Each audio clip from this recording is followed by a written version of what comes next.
우리가 요한계시록을 공부하는데 지난주까지 했는 것이요. 너무 중요한 내용이요.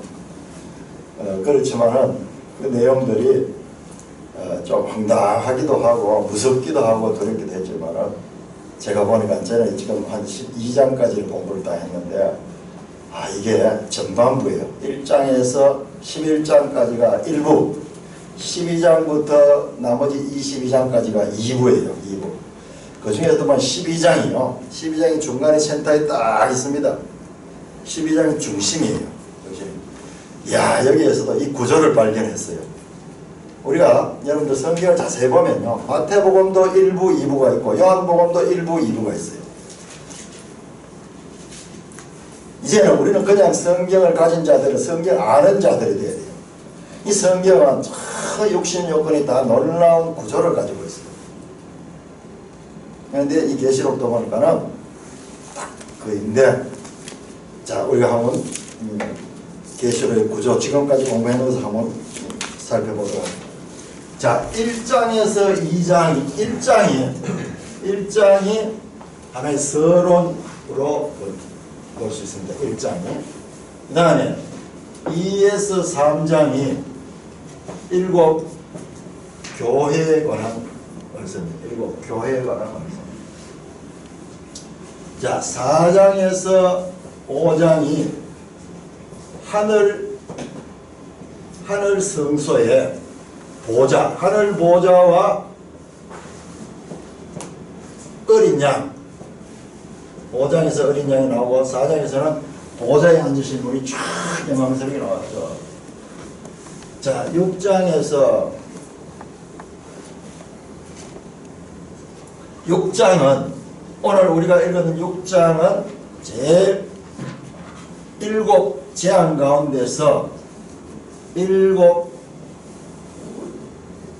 인에 관한 이야기인데, 실제로 여기서 6째 인까지 나옵니다. 6째 인까지 태어난 장면이 나옵니다. 자, 그 다음에 7장은 완전히 딴 장면이에요. 7장은 그 유명한 14만 4천 명의 입맞은 자들이 나옵니다. 그리고 9절부터 보면요, 14만 4천만 있는 것이 아니라 저 민족과 백성과 열국과 방언 가운데서 수를 헤아릴 수 없는 흰옷 입은 무리들이 쫙 등장해서 할렐루야 그러면서 하늘에 있는 24장로와 내생물과 더불어 하나님을 찬송하는 내용이 나와요.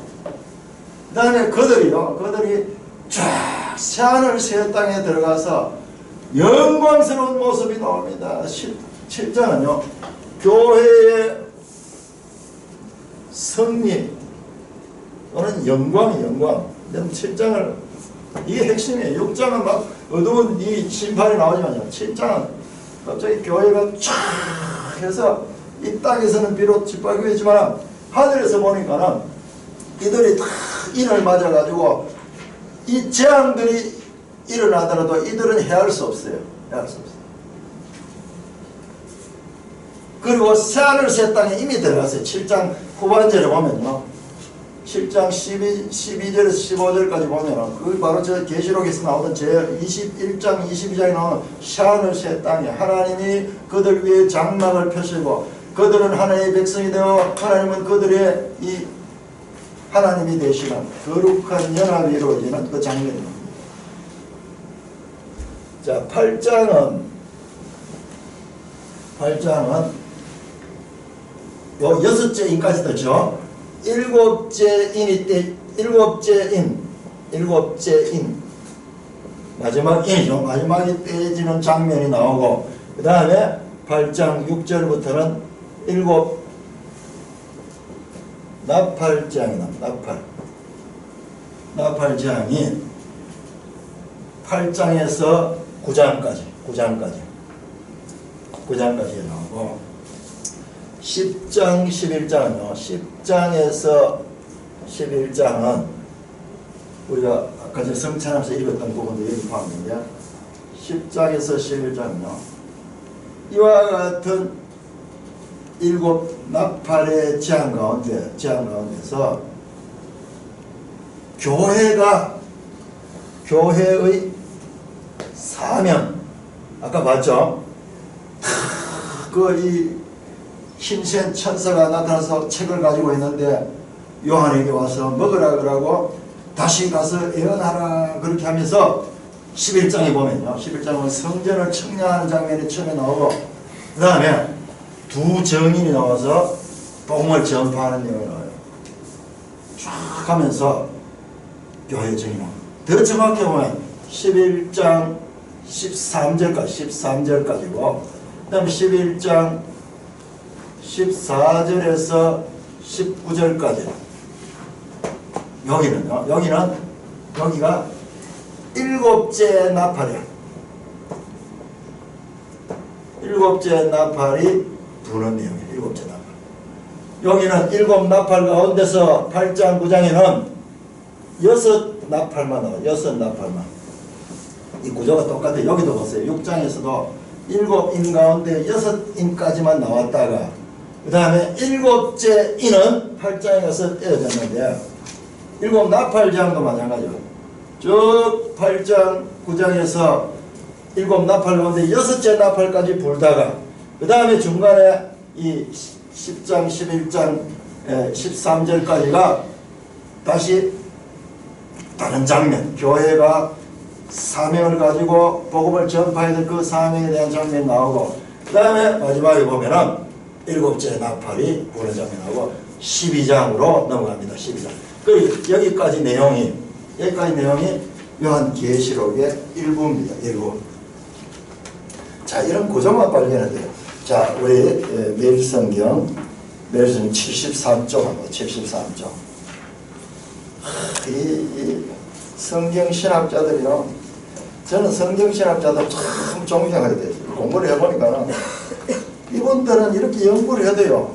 정말 성경을 제대로 읽는 사람들만 이분의 가치를 인정하지 보통 사람들은 관계없어. 관계없어. 그 도표 한번 보세요. 도표 보면 서론, 그 다음에 2장, 3장, 7 교회 이야기, 4장, 5장 하늘 보좌. 4장에서는 하늘 보좌에 앉으신 성부가 나오고 5장에서는 어린 양이 탁 나오죠. 그 다음에 6장에는 7인 가운데 6째 인까지가 6장이 나오고 더 정확하게 요거를 거기다 대입을 시키면요 더 정확하게 볼 수 있어요. 자, 그 다음에 7장에서는 교회가 승리해가지고 교회가 인을 맞아가지고 이 재앙 가운데서도 교회는 영광 속에 그리고 새하늘 새 땅에 들어가 있는 영광스러운 장면을 보여주고요. 8장 9장에서는 7 나팔 가운데 6 나팔까지가 나옵니다. 그래서 이제 10장 11장 교회 사명이 나오고 여기는 지금 안 나오는데 11장 14절에서 19절 여기에 7째 나팔이 나와요.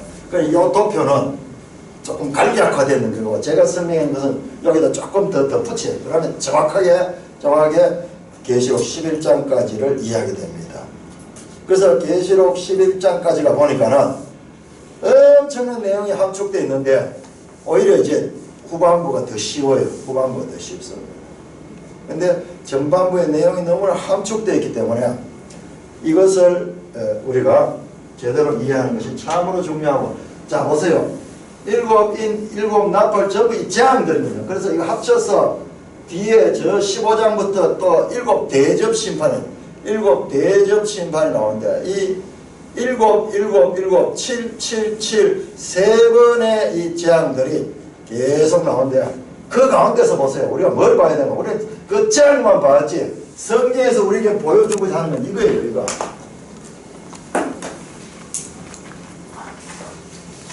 그 가운데서 가장 하나님께서 우리에게 보여주고 싶어하는 그런 재앙 가운데서도 교회는 그 재앙 가운데서도 하나님의 보호하심을 받고 영광의 자리에 들어가는 거예요. 특별히 7 나팔은 이 세상에 베풀지 세상에 믿는 자들하고 관계없이 믿지 않는 자를 돌이키게 하려고 하나님께서 어려움을 주는데도 불구하고 끝까지 믿지 않는 자들이 이 가시는 모습을 보여주면서 그 다음에 10장 11장에서는 또다시 이 교회가 그러면은 이와 같은 재앙 가운데서 교회가 할 일은 무엇인가 그걸 보여줍니다. 자, 그렇게 이 요한계시록이 나옵니다. 자, 여러분들 일단 이 구조를 이렇게 아시고요. 이 내용들은 제가 새벽 시간에 이렇게 하고 있는데 지금 이 시간에는 큰 이 주제 가운데서 오늘은 이런 재앙이 가지는 의미가 무엇인가? 재앙의 의미가 뭔가? 우리가 지금까지 요한계시록을 하면 이런 재앙들이 너무 눈에 크게 들어오니까는 계시록은 무섭고 두려운 책이에요. 두려운 책. 우리가 어떤 대상을 대할 때도 두 가지 반응이 있을 수 있어요. 물의 컵이 딱 이렇게 반쯤 담겨 있으면 어떤 사람은 반이나 있다고 보는 사람이고 어떤 사람은 반밖에 없다고 보는 사람이 있어요. 하나는 부정적으로 보고 하나는 긍정적으로 보는 그런 사람입니다. 요한계시록인데도 똑같은 두 가지 원리 있어요. 이걸 보면서도 전부 다 이 재앙만 보고 이 교회의 승리, 교회의 사명, 교회에 대해서 주는 이 하나님의 이 위로의 말씀은 보지 못하고 있는 경우가 많이 있어요. 우리 사람들이 대체로 그래요. 어떤 장면이 일어나면 무서운 거 이런 거는 눈에 확 들어오고 그 속에 잔잔하게 하나님께서 정신 차리고 보라고 주는 것은 그 먼저 봤던 것에 이 감동에 휩쓸려 가버리고 보이지 않는 경우가 있어요. 우리가 이 산길을 가게 되면요. 시골 같은 데 이렇게 산길을 가게 되면 시골 사는 사람도 혼자 밤에 산길을 가면 무서워요. 쭈삣쭈삣하게 무서워요. 낮에는 전혀 무섭지 않아요. 왜 그러냐 하면 밤이 되면은 보이지 않기 때문에. 요한계시록도 그 내용을 이해하지 못할 때는요 무섭기만 하고 그런데요 낮에 탁 때가 빛이 쫙 나면은 전혀 무섭지 않고 너무 아름다운 이런 환경을 이렇게 보게 되는데 우리 계시록을 대하는 것도 마찬가지예요. 계시록의 내용을 이해하게 되면은 이 책은 참으로 소망스러운 책이고 우리가 앞에서 공부했던 다른 65권의 책과 똑같이 하나님의 구원의 경륜을 보여주는 그런 책인데 우리가 계시록을 제대로 공부하지 못하고 그냥 인상적으로 보니까는 이런 재앙들만 유달리 크게 봐서 우선 두렵고 무서운 책으로만 이 계시록을 봤던 경우가 많이 있습니다. 자, 오늘 구체적으로 그렇다면 이 재앙을 왜 하나님께서 지금 주고 있는가? 여러분, 재앙은요 하나님의 이 백성들의 삶에서는 늘 일어나는 일입니다. 한번 생각해 보세요. 이스라엘 백성들을 처음 애굽에서 출애굽했을 적에 그때 열재앙이 있어요. 열재앙을 통해서 이스라엘 백성들을 애굽에서 구원해냅니다. 마찬가지예요. 이 재앙들은 이 출애굽 이 사건은요 계속 요한계시록 안에 울리고 있어요. 우리 지난 시간에도 조금 그걸 봤죠. 그 홍해를 건넌 것이 구원받은 성도들이 유리바다를 건너가지고 찬송하는 모습을 봤잖아요. 근데 그 내용들 자세히 보면은 마치 출애굽기 14장의 홍해 사건이 있고 출애굽기 15장의 모세의 찬송이 있는데 그 내용을 그대로 평행되어 있는 거예요. 그게 더 발전되었다는 것을 알게 돼요. 자, 6장 1절 하면서 이 재앙이 가지는 의미가 무엇인가? 이 재앙을 두려워만 하지 말고 우리 하나님의 말씀을 가지고 이 재앙이 도대체 무엇인가를 오늘 한번 살펴보도록 하겠습니다. 6장 1절 같이 읽습니다. 시작.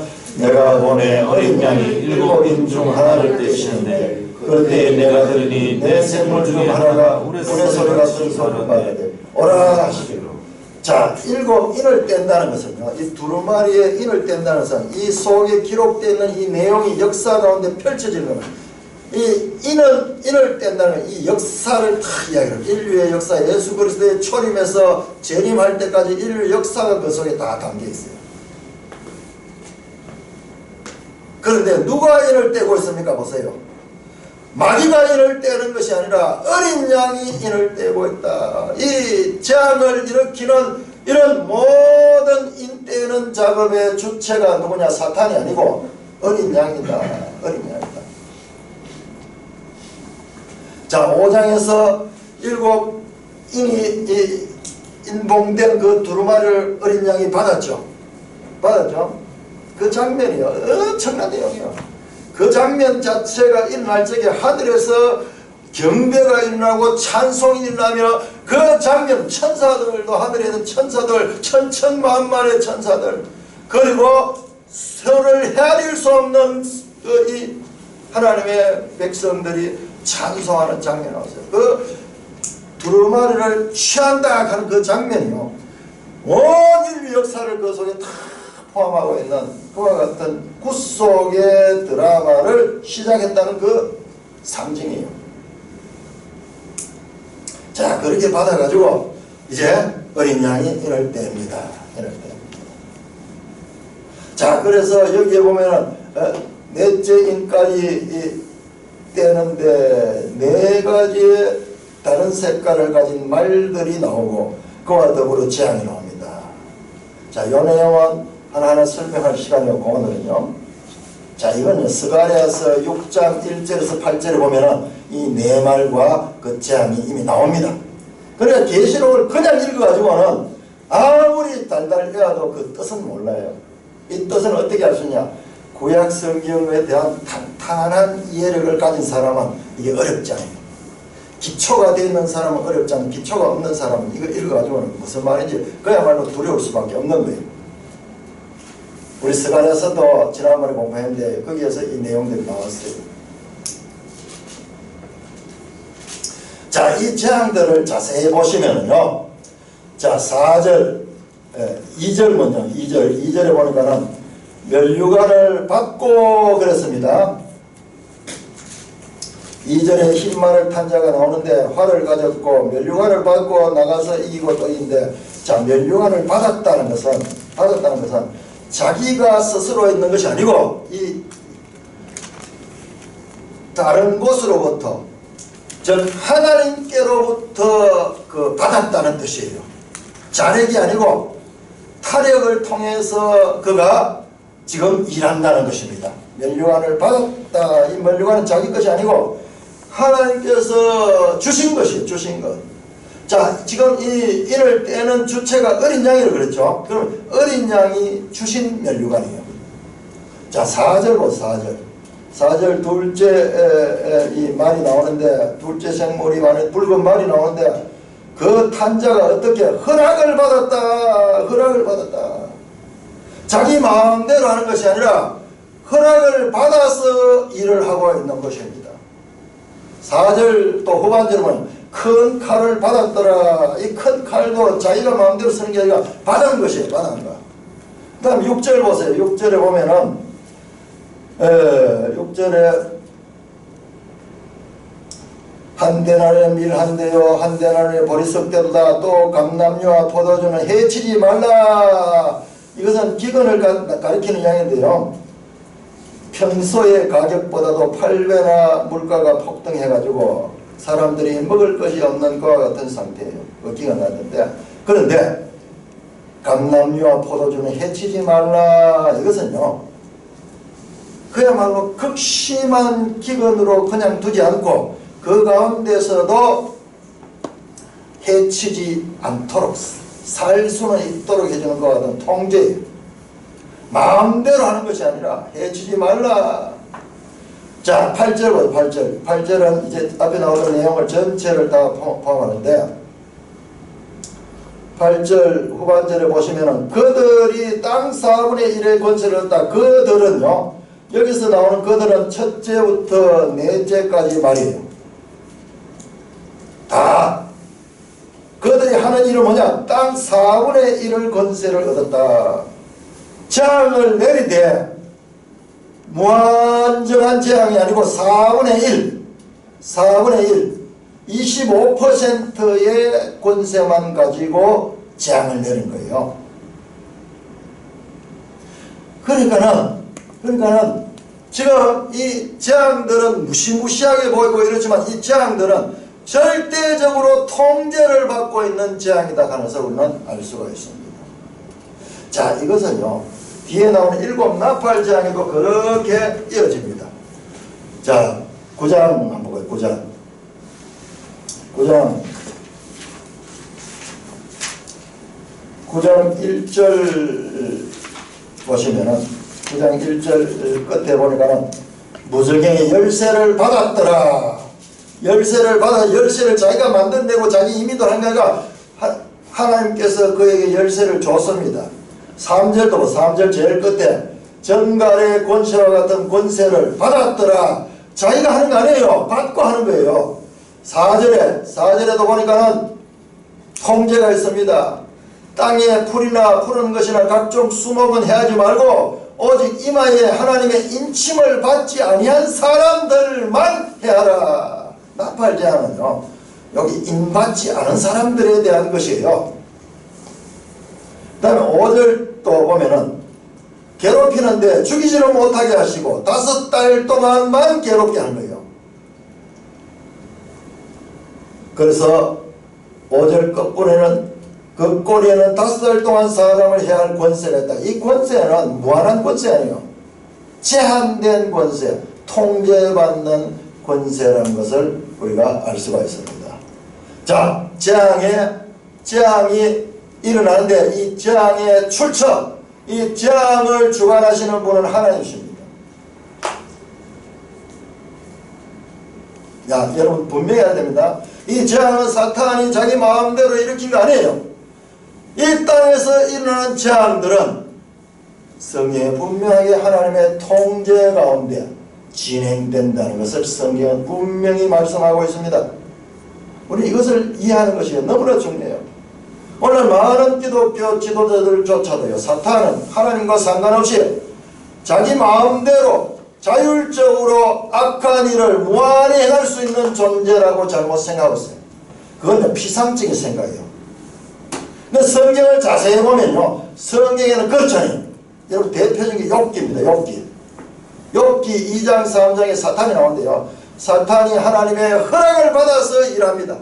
여기저기 돌아다니면서 하나님께 와서 이 사람들을 고소하고 욥을 고소할 때 그래서 하나님께서 욥에게 너가 가서 하되 제한을 통제를 딱 합니다. 통제 범위 안에서 그렇게 일하도록 합니다. 자, 분명히 성경 전체를 통해서 악한 세력의 활동이나 또는 우리 인생들에게 일어나는 재앙들은 하나님의 주권적 역사 가운데 허락된 것이며 이 또한 하나님의 경륜에 속한다는 것을 분명히 아시는 저와 여러분 되기를 주님의 이름으로 축원합니다. 우리 인생의 제일 큰 문제는요, 이 문제예요. 우리가 살면서 닥치는 재앙들, 환난들, 고통들, 이걸 어떻게 면할 수 없을까 하는 것이 우리 인생의 절대적인 그와 같은 관심사인데, 자, 1차적으로 분명히 정의합니다. 성경에 나타나는 이 재앙들, 환난들조차도 하나님의 허락 가운데 이루어지는 일이라는 것을 분명히 아시기 바랍니다. 자, 두 번째로, 그러면 이 재앙을 내릴 목적이 무엇일까? 재앙은 하나님께로부터 오는데 그렇다면 재앙의 목적이 뭔가? 자, 여러분들, 우리가 지금까지 가지고 있던 기독교에 대한 피상적인 생각들을 성경의 가르침을 통해서 완전히 깨뜨려야 됩니다. 우리 예수 믿고 이런 재앙 없어지고 그리고 복받고 만사 형통하고 이게 우리가 예수 믿는 거라고, 예수 믿는 이유라고 지금 흔히 생각하기 쉬운데요, 그건 우리 생각이고 성경은 그렇게 이야기하잖아요. 전거 본문들을 통해 가지고 처음부터 끝까지 전부 다 하나님께서는 성도들에게도 재앙을 하나님께서 사탄이 행하고 있지만, 대행하고 있지만 그건 사탄이 자율적으로 하는 것이 아니라 하나님의 허락을 받고 권세를 받아서 행하는 것이다. 그러나 그것은 재앙을 통해서 완전히 마음대로 자기가 할 수 있는 거 아니다. 통제 가운데서 행하는 것을 확실히 알아야 됩니다. 자, 그렇다면 왜 재앙을 주는가? 이 재앙의 목적이 나오는데요. 재앙의 목적이 무엇인가? 와, 이게 성경에 다 나와 있어요. 그런데 우리는 이런 것을 성경을 통해서 하나님은 가르쳐주고 있는데 우리는 이런 부분에 너무 관심이 없는 거예요. 그냥 막 재앙 없이 그냥 복만 받는 그런 것만 생각하는데 안 그래요. 성경은 전혀 그 내용이 아니에요. 자, 우리가 일곱째 인 가운데 처음에 네 인을 잠깐 살펴봤는데요. 그 중에서 그 2절은 뭐죠? 2절. 흰말이 나오는데 흰말. 흰말이 뭐를 상징하는가? 그 탄자가 활을 가졌고 면류관을 받고 나아가서 이기고 또 이기고 하더라. 이건요, 저 뒤에 보면 계시록 19장에 보면 예수 그리스도의 재림할 때 모습, 백마를 타고 쫙 등장하는 승리의 모습을 등장하는 그 장면을 확실하게 그 장면과 일치해요. 그런데 그래서 이것을 해석하는 성경학자들도 두 가지 무리가 있어요. 이건 확실히 예수님이다. 그렇게 주장하는 우리 한국교회 주석을 쓰신 대표적인 그 박윤선 목사님도 이 부분은 이 흰말을 이것은 그리스도의 복음 운동의 승리다. 그렇게 말씀하는데요. 제가 봤을 때는 그게 아닌 것 같아요. 왜냐 그러면요. 그 밑에 보세요. 8절 보시면 자, 그들이 땅 4분의 1의 권세를 검과 흉년과 사망과 땅의 짐승들로 죽이거든요. 자, 그들이 앞에 나왔던 네 말을 다 포함한다고 제가 말씀드렸죠. 자, 그 가운데 검의 재앙이 있고 흉년의 재앙이 있고 사망의 재앙이 있고 땅의 짐승의 재앙이 있는 거예요. 그렇다면은 이 재앙에 상하는 벌을 통해 볼 때 2절은 적그리스도예요. 적그리스도인데 너무나 그리스도와 비슷하기 때문에 우리도 분별하지 못하는 거예요. 이건 봐주고 분별하지 못하는 거예요. 자, 여러분 한번 비교해 보세요. 자, 그때 검과 흉년과 사망과 짐승 네 가지 재앙이 오는데, 자, 그러면 네 가지의 말과 네 가지 재앙을 서로 줄꺾기를 해보세요. 줄꺾기를 해보면은, 자, 검과 해당되는 재앙은 어느 말과 연관이 됐을까요? 검과 연관되는. 예? 4절 보니까는 큰 칼을 받았더라. 그렇게 나오죠. 그러니까 이게 둘째 말과 연관이 되네요. 예, 검. 그 다음에 흉년은 어느 말과 연관이 있을까요? 흉년은. 이건 기근, 흉년, 뭐 그런 것 같은 거예요. 자, 그것은 6절에 보니까는 검은 말, 손에 저울을 갖고 나오는데, 이 저울을 왜 가져오냐? 이 저울은요, 상징이에요. 오늘날은 이런 것들이 많이 이제 없지만은 옛날에는요, 시장에 가면 저울이 필수품입니다. 뭐든지 저울에 달아가지고 하는데, 이것은 양식을 다는 그와 같은 기구입니다. 그리고 그 내용이 나오잖아요. 6절에 보니까는 한 데나리의 밀 한 대요, 한 데나리의 보리석 대다. 이것은 그 당시 가격에 비하면 한 8배나 곡물 가격이 폭등했는 거예요. 그러니까는 그만큼 이 곡물이 귀한 거예요. 기근을 나타냅니다. 그런데 감람류와 포도주는 해치지마다 이 감람류, 포도주 이건요, 이스라엘 이쪽 지역에서는 거의 생활 필수품이에요. 생활 필수품. 그런 가운데서도 이 기근 가운데서도 하나님께서 살 수 있도록 하는 그와 같은 거예요. 자, 그 다음에 사망은 어느 말과 연관이 될까요? 사망은 8절에 보면 청황색 말. 그 탄자의 이름이 사망이라. 그러니까 사망이죠. 자, 한 가지 남았습니다. 땅의 짐승은 어느 장과 연관이 되냐? 어느 말과 연관이 되냐? 없잖아요. 지금까지 안 나왔잖아요. 땅의 짐승은 첫째 말과 연관이 돼요. 줄꺾기를 하면 거기 답이 쫙 나옵니다. 자, 첫째 말이 그야말로 해석상 이 어려운 부분인데, 이것을 적그리스도고 거짓 그리스도교, 그리스도와 너무 비슷하게 한다고 제가 이 해석했는 것은요, 이 땅의 짐승과 연관이 됩니다. 자, 우선 그 땅의 짐승과 어떻게 연관되는가를 보기 전에 여기에 나오는 이 사종 제안은요, 에스겔서만 이 요한계시록에만 나오는 것이 아니라 에스겔서에 이미 나온 내용이에요. 자, 우리 에스겔 14장을 합쳐요. 에스겔 14장. 이 계시록 구약 성경을 제대로 모르면요 아무도 해서 그러나 구약 성경을 제대로 알면요 이 내용이 결코 어려운 게 아니에요. 그래 어렵기는 어려운 게 왜 어렵냐? 우리 구약 성경을 다 잘 알아야지 이제 풀어지니까는 어렵지. 최종적인 그와 같은 내용. 자 에스겔 14장 21절 우리가 같이 읽겠습니다. 시작.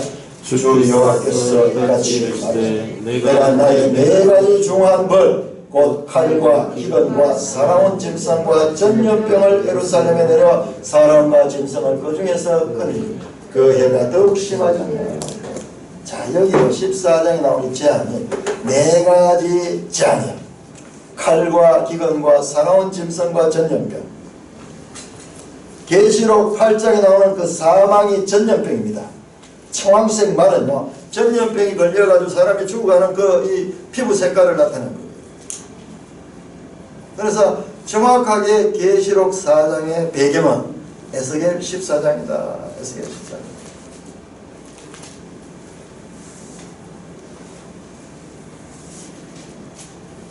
자, 요한계시록의 중요한 주제 중에 하나가요.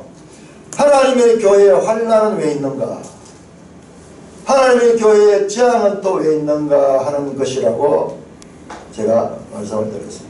이건요, 이 답을 못 가져서 우리가 인생들이 헤매는 거예요. 그런데 성경은 그 답을 가르쳐주는 책이에요.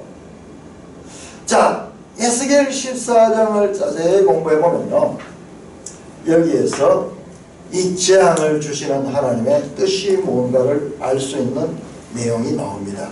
자, 에스겔 14장. 이걸요, 이 소위 증거 본문이라고 그러는데, 이 본문이 사실은 13장까지 연결이 돼야 돼요. 13장까지 연결이 되면은, 자, 13장 일단 제목만 봅시다. 13장, 에스겔 13장, 바로 거짓 선지자예요. 거짓 선지자. 거짓 선지자예요. 거짓 선지자. 그 내용을 자세히 읽어보면은, 오늘 우리 신성일 형제님도 기도할 때 참 잘했는데, 아직 기도를 할 적이요. 배운 말씀을 가지고 이렇게 하는데 쫙 기도를 하면요. 그 기도가 그게 정말 바른 기도예요. 계속 우리 수요일마다 공부했던 바른 교훈과 다른 교훈 가운데서 지금 그 내용이 여기 자세하게 나와요. 거짓 선지자들이 가리키는 내용. 거짓 선지자는요.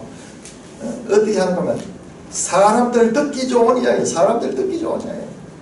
너무 자세하게 13장이 나오는데 오늘 시간이 없어서 이것은 너무 14장 가운데서도 1절에서 11절도 마찬가지지만 자 12절부터 봅니다. 12절부터 20절까지 그래 21절에서 네 가지 재앙이 나왔죠. 계시록은 이 네 가지 재앙이 나왔죠.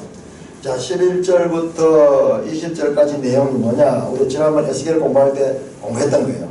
에스겔만 공부할 때 몰랐는데 요한계시록과 연관해서 보니까는 그 뜻이 확 더 밝아지는데, 그 유명한 네 가지 이 재앙에 관한 말씀입니다.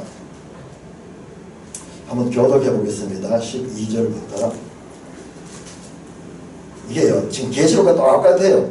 여호와의 말씀이 또 내게 임하여 이르시되 이제야 가령 어떤 나라가 불법을 행하여 내게 범죄함으로 내가 손을 그 위에 펴서 그 의존한 양식을 끊어 기근을 내려 사람과 짐승을 그 나라에서 끊는다 하자. 자, 기근에 대한 그 어떤 재앙을 하나님께서 내린다 하는 그런 것입니다. 14절 비록 노아, 다니엘, 욥 이 세 사람이 거기 있을지라도 그들은 자기 공의로 자기 생명만 건지리라. 나 주 여호와의 말이니라. 가령 내가 사나운 짐승을 그 땅에 다니게 하여 그 땅을 황폐하게 하여 사람이 그 짐승 때문에 능히 다니지 못하게 한다 하자. 비록 이 세 사람이 거기 있을지라도 나의 삶을 두고 맹세하는 그들도 자녀는 건지지 못하고 자기만 건지겠고 그 땅은 황폐하리라. 주 여호와의 말씀이니라. 가령 내가 칼이 그 땅에 임하게 하고 명령하기를 가라 그 땅에 돌아다니라 하고 내가 사람과 짐승을 거기에서 끊는다 하자. 비록 이 세 사람이 거기 있을지라도 나의 삶을 두고 맹세하는 그들도 자녀는 건지지 못하고 자기만 건지리라. 나 주 여호와의 말이니라. 만약 내가 그 땅에 전염병을 내려 죽임으로 내 분노를 그 위에 쏟아 사람과 짐승을 거기에서 끊는다 하자. 비록 노아 다니엘 욥이 거기 있을지라도 나의 삶을 두고 맹세하며 같이 시작. 그들도 자녀는 거두지 못하고 자기 공의로 자기의 생명만 거두리라 주여의 말씀이니라.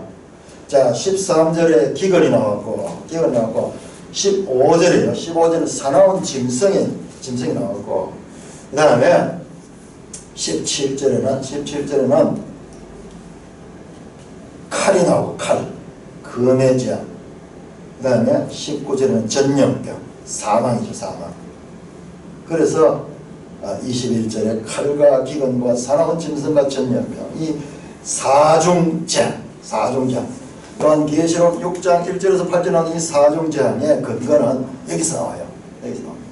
자, 이 내용을 살피기 전에, 이 내용을 자세히 살피기 전에 먼저 우리가 정리해야 될 게 있어요.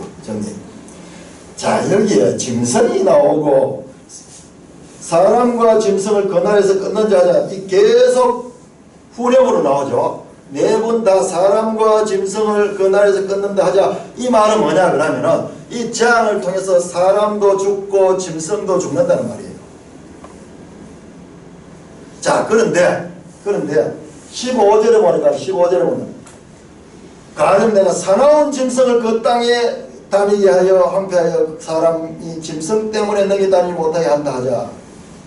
자, 여기서 사나운 짐승과 후렴으로 나오는 반복해서 나오는 사람과 짐승은 다른 거예요.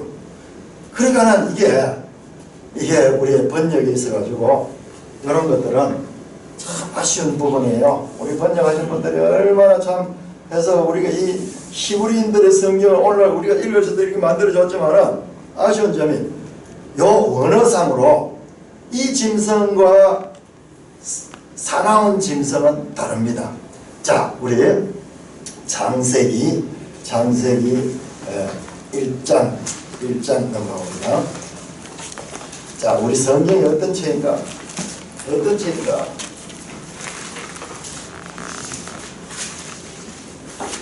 창세기 1장 24절 25절 시작. 하나님이 이르시되 땅은 생물을 종류대로 내되 가축과 기는 것과 땅의 짐승을 종류대로 내라 하시니 그대로 되며 하나님이 땅의 짐승을 그 종류대로 가축을 종류대로 땅에 기는 모든 것을 그 종류대로 만드시니 하나님 보시기에 좋았더라. 자, 하나님께서 창조할 때는 가축하고 짐승을 구별했어요. 자, 우리는 이 구별이 잘 안 돼요. 그래서 모든 것을 짐승이라고 불러버려. 그런데 가축은 따로 구분해서 부르잖아요. 가축은 개나 고양이나 닭이나 이 염소나 소 이거죠.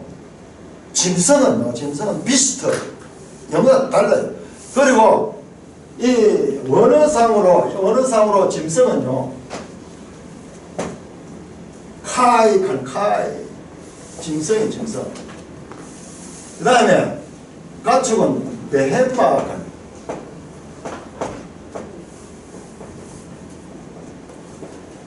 카이 전혀 다릅니다. 이거는 캐럴 가축 집에서 키우는 가축. 하나님은 이렇게 다 구분해 줬는데 우리는 이걸 잘 몰라가지고 지금 여기에 SK를 번역하시는 분이 그냥 짐승으로 같이 번역을 했던 거예요. 그래 우리가 헷갈리는 거예요. 자, 보세요. 26절 보세요. 26절. 창세기 1장 26절. 자, 사람이 다스리는 거 보세요. 사람 다 시작.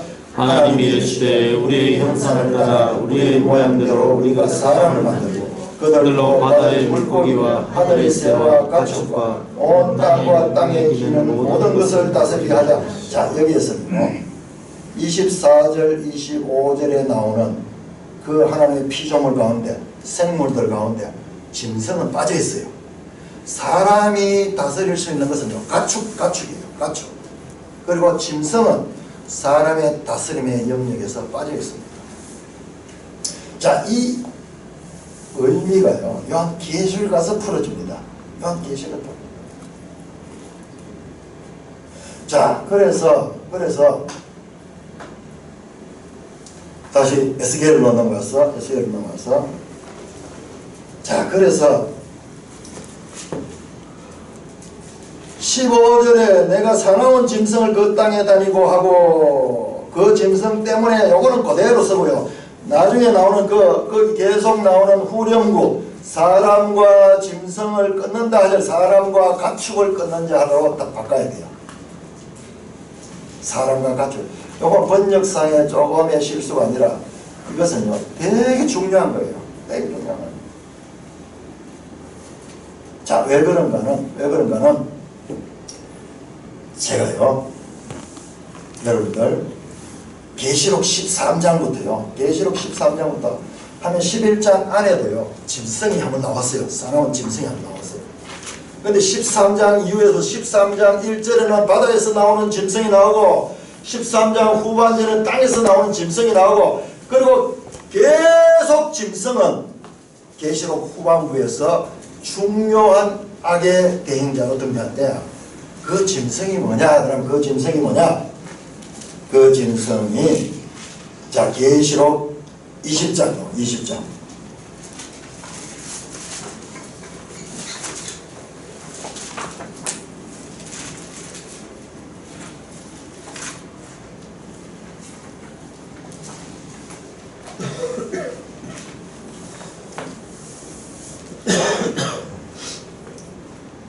그 20장에 보시면은요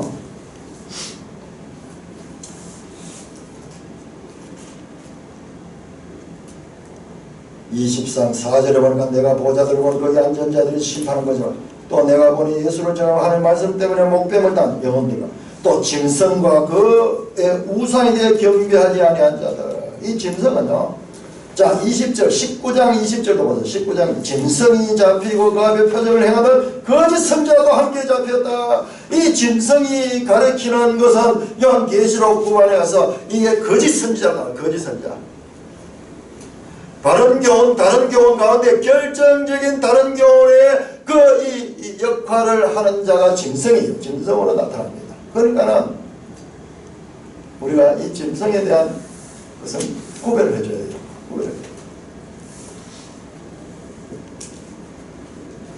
자, 화면 한번 떼어주시겠습니까? 화면 22절에 관한 22절의 영어 번역. 자, 그래서 이 14장에서요 에스겔 14장에서 이와 같은 4가지 사중장이 내려지는데 그 가운데서 구원받는 자가 나오는 거예요. 그 가운데서 22절에 보면 그러나 그 가운데 피하는 자가 남아있어 끌려 나오리니 곧 자녀들이라. 자, 그 가운데 피하는 자에서 끌려 나오니 영어 성경에 보니까요 우리가 빠져버렸어요. 그 가운데 이게 behold 보라. 히브리어는 힘내 감탄사예요. 감탄사. 우리 계시록에 나오잖아요. 지금 보라 하늘에 열린 문이 있는데 보라 그러면서 지금까지 숨지고 있던 이 모든 것들이 결론적으로 해결될 때 나타나는 감탄사가 behold예요. 힘내 보라. 아쉽게도 우리 번역에서는 그 부분을 뺐습니다.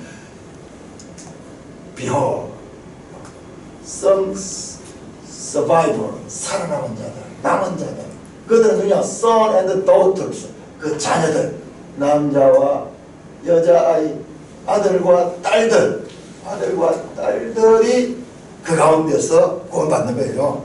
그 가운데서 이런 재앙 가운데서도 끝까지 구원받는 자들이 있는 거예요.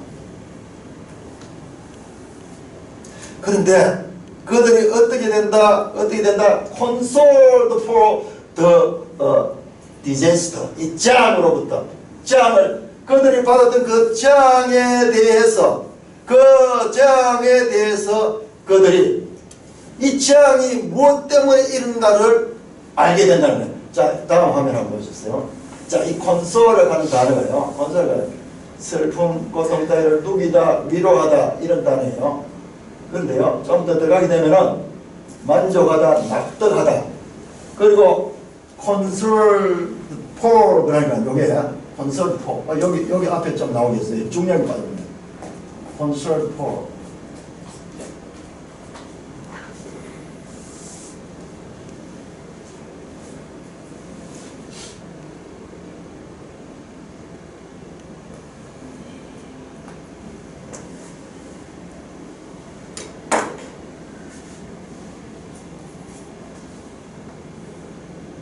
자, 이 장 지금 네 가지 장들이 쭉 이렇게 왔는데 이 계시로는 이 장의 그 목적이 뭐냐? conserve for 힘을 내게 하다.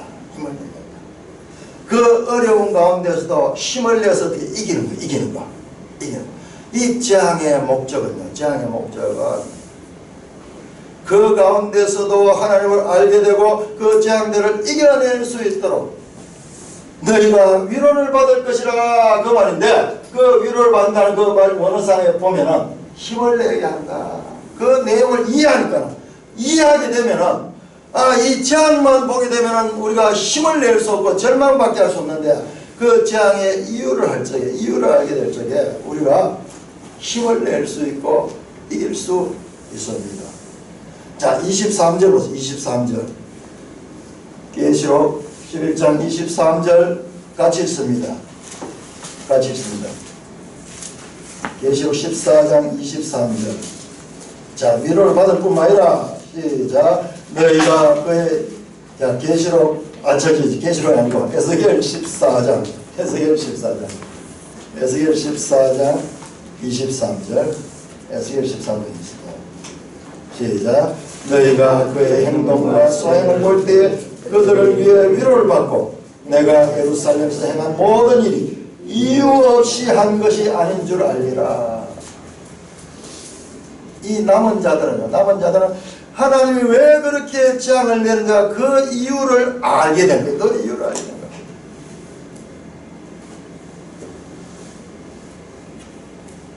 I have not done without cause. 이유가 있다. 하나님이 그냥 재앙을 막 이렇게 내는 것이 아니라 그 재앙에는 이유가 있다. 그게 뭡니까? 그 재앙을 통해서 남은 자들, 끝까지 이기는 자들, 하나님의 자녀들을 찾는 거예요. 자녀를 찾는 겁니다.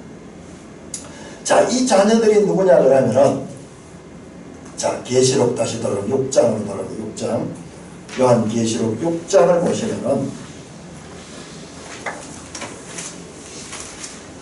6장 9절부터 11절에 보면은 다섯째 인을 뗄 때에 내가 보니 하나님의 말씀과 그들이 가진 증거로 말미암아 죽임을 당한 영혼들이 제단에 있어 큰 소로 불러 이르되 거룩하고 참되신 대주여 땅에 가는 자들을 심판해 우리 피를 갚아주지 아니하시기를 어느 때까지 하실까 하니 11절에 각각 그들에게 흰 두루마리를 주시며 이르시되 아직 잠시 동안 시대에 그들의 동무 종들과 행동을 자기처럼 죽임을 당하여 그 수가 차기까지 하라 하시더라. 다섯째 인을 떼니까 누구? 바로 이 네 가지 인때 이 재앙을 통해서 죽임을 당한 순교자들의 장면은 순교자들. 그 순교자들이 지금 어디 있느냐? 이 땅에서 재앙에서 죽었지만요. 하나님 나라에서는요. 하나님의 그 제단 속에서 그렇게 살아서 하나님과 지금 이 소통하고 있는 거예요. 소통하고. 그러면서 하나님께서 그들에게 흰 두루마기를 주셨다. 흰 두루마기는 앞에서 이 7 교회 할 때도 나왔는데 이게 하나님 나라의 의복이 승리한 자들이 입는 옷이에요. 이기는 자에게 내가 흰 옷을 줄 것이다 했던 그것이 이들은 승리자들. 비록 죽임을 당했지만은 궁극적으로 승리한 자들이 이들입니다. 예수님께서 십자가에서 죽임을 당하지만 궁극적으로 예수님께서 마귀의 세력을 이기신 것과 같이 성도들의 그 이긴 자들의 이들이 바로 이 하나님의 자녀들이고 이들이 바로 그 재앙을 통해서 죽임을 당하지만 실상은 이긴 자들. 예수께서 이르시되 나는 부활이요 생명이 나를 믿는 자는 죽어도 살겠고 이 말씀이 바로 이 말씀이에요. 비록 이 재앙 가운데 순교를 당했지만 그들은 하나님 나라에 살아계십니다. 신옷을 입은 자, 승리자로 살아있는 자입니다. 예수님을 전가하고 하나님 말씀을 따르다가 죽은 순교자들을 비롯해서, 자, 이것은 아주 극단적인 믿는 사람들을 나타내는 상황이고요.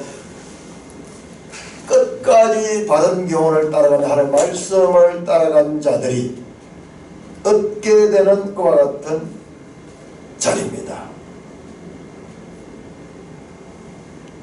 이들의 모습이 7장에 나오고 7장에 보니까는 14만 4천 인마전자들이 나오고, 그리고 9절부터는 보니까 각 나라와 족속과 백성과 방언에서 아무도 능히 셀 수 없는 큰 무리가 나옵니다.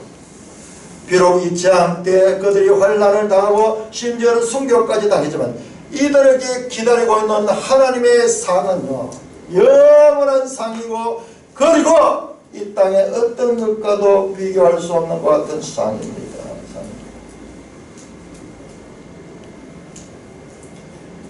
요한계시록 7장에 나타난 그 재앙의 의미는요, 근본적으로 그 재앙은 하나님이 주관하시며 하나님의 통제 가운데 있으며, 그 목적은 바로 이기는 자, 영생의 생명을 받는 자들을 그 가운데서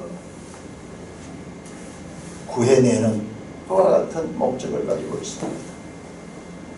자, 계시록 16장 9절, 16장 9절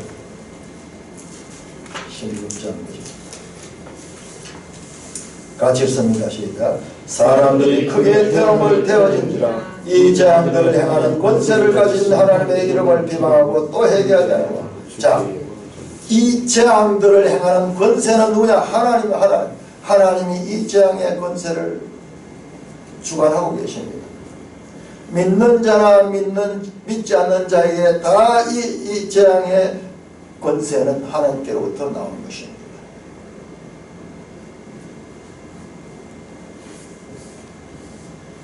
사랑하는 형제 자매 여러분, 우리는 이 요한계시록을 좀 자세히 공부를 하면서 그야말로 우리가 알지 못하는 부분, 왜 우리 인생에서 일어나는 이런 재앙들이 있는가, 이런 부분에 대한 이해를 하게 됩니다. 이해를. 그리고 하나님의 목적, 그리고 그 재앙들의 주체가 누구시며 그 재앙들을 믿는 자이라 믿지 않는 자에게 보내시는 그 목적이 무엇인가를 우리는 성경을 통해서 찾아내야 됩니다. 우리에게 일어나는 재앙들은 한편은 연단하는 기능이 있고 다른 한편은 불신자들은 심판의 기능이 있습니다. 두 가지 의미가 있습니다. 우리들 인생 앞에 펼쳐지는 모든 문제들도 마찬가지입니다. 어떤 문제를 극복하는 자는 연단되고 성숙해질 것이며, 그러나 그 문제를 극복하지 못한 자는 그 문제가 그들을 심판하게 하고 절망하게 하고 그들을 파괴할 것입니다. 하나님께서는 사랑하는 자녀들에게 연단의 과정을 허락하십니다. 우리는 그런데 이것을 싫어해요. 본능적으로 싫어합니다. 세상은 말할 것도 없고 세상은 이런 과정들을 불행하다고 보고 가치 없는 것으로 여겨 피하고 싶고 외면하고, 그리고 이런 것을 가리고 싶지만 그리스도인들은 우리의 삶 가운데 오는 이와 같은 고난들을 하나님의 말씀을 더 가까이 하며 그 고난의 의미를 발견한 자들이 그리스도인들입니다. 왜 이런 일일까? 하나님 말씀에 답이 있을 텐데 이 말씀은 뭐라고 하는가? 이런 자세를 가지고 성경을 읽다 보면 그게 하나님의 뜻이 발견돼요. 이 과정을 통해서요, 하나님을 그냥 객관적으로 우주 만물을 창조하시고 전능하시고 무소부지하신 그 하나님, 거룩하신 하나님, 저 위대하신 하나님으로만 하나님을 아는 것이 아니라 분명히 그 하나님을 알아야 됩니다. 뿐만 아니라 나 같은 죄인에게도 함께 하시고 내 신음소리도 들으시고, 그리고 내가 재앙을 당하고 환난을 당하여 힘들어하는 그 가까이서 내보다 더 나를 위하여 그 환난의 과정들을 이겨내시기를 원하는 세밀하신 하나님도 경험해야 됩니다.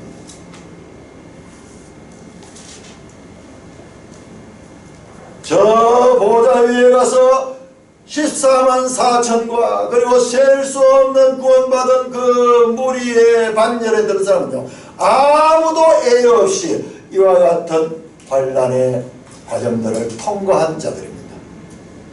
이건 보편적인 과정이에요. 그래서 믿음의 선배들이 이와 같은 연단의 과정을 통과한 선배들이 공통적으로 하는 말들이, 고난은 하나님의 말씀의 확성기다라는 고백이었습니다. 고난은 하나님의 말씀의 확성기다. 지금까지는 보이지 않고 듣기지 않던 말씀이 큰 활자로 우리에게 보여지며 큰 소리로 깨달아지는 것이 고난이 우리에게 주는 유익이고, 그리고 하나님이 그와 같은 유익을 취하도록 그와 같은 제안도 성도들에게 허락한다는 것입니다. 우리 인생길에 환난의 사건들이 펼쳐질 때 그리스도인들은요, 이런 일들이 다 일어나면 이제 성경적인 관점을 가져요. 성경적인 관점. 하나님께서 또한 나를 업그레이드 시키려 하구나. 이 시험을 통과하면 내가 한 칸 더 업그레이드 되겠구나. 우리에게 찾아올 때는요, 유령 같은 모습으로 오는 그 고난들이지만요, 그런 자세히 말씀으로 보면 그 정체가 분명히 보입니다. 그와 같은 생각을 가지시고 믿음으로 우리의 삶 가운데 일어나는 여러 가지 작은 시험들, 그것을 이기는 자들이 되시며, 그들은요 마침내 큰 시험들도 이길 수 있는 자들이 됩니다. 그래서 계시록 7교회에 공통적으로 하나님이 원하는 것은 이기는 자에게 주시고 싶은 그 상급을, 이기는 자, 이기는 자, 모두 그 이기는 자들로 인정받는 산돌교회 지체들 되시기를 주님의 이름으로 축원합니다. 아멘.